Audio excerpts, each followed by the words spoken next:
Good evening at mag-withdraw ko ng 5,000 MOP dito sa aking ATM. Nandito ko sa Los International Banking. Start na tayo mag-withdraw.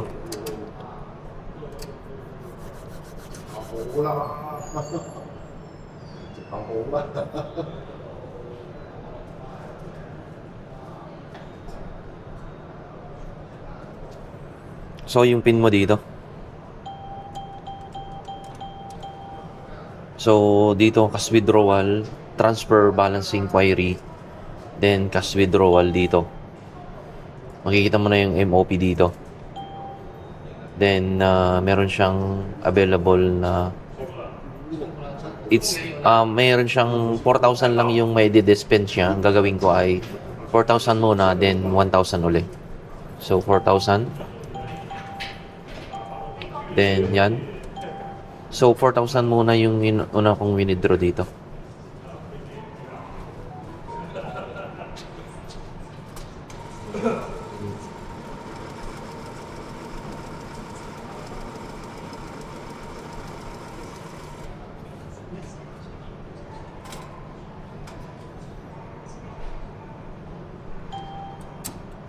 Yan, withdraw ko ulit dito.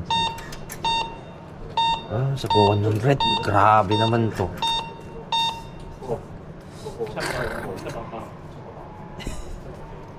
Sa 100 naman tong ano.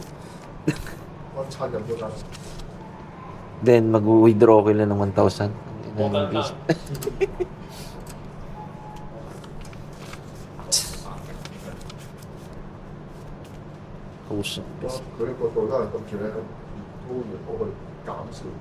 Then yung pin mo. Mas withdraw. Then 1,000 ulit. Parang yung dispense niya dito 100 lang. So walang sagpa 500. Enter.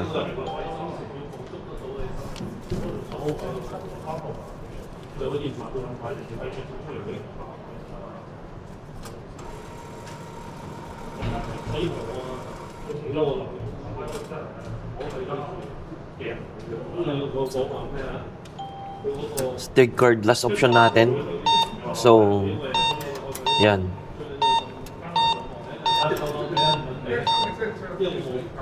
Yung maraming salamat. Ito yung mga officer dito sa China Plaza. Nandito ka sa China Plaza. Mapapansin mo dito, China Plaza to. Dito ako nag-withdraw. So, yung dinenspense yung yung tawag dito, yung machine, sa 100 lang. Walang 500 bills at saka 1,000 bills. So, ang nangyari, dami kong hawak na 100 bills. Ito. Maraming salamat, guys. At don't forget to subscribe to my YouTube channel. Yan. Nandito ako sa China Plaza. Pag ito yung China Plaza, nandito yung ATM na dalawa sa Los International Banking.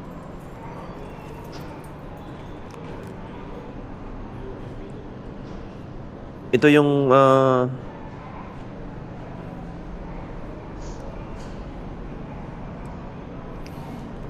yan, 100 bills yan. Yan, 100 bills yan. Nakikita mo yung 100 bills. Naka-withdraw na ako ng 100 bills.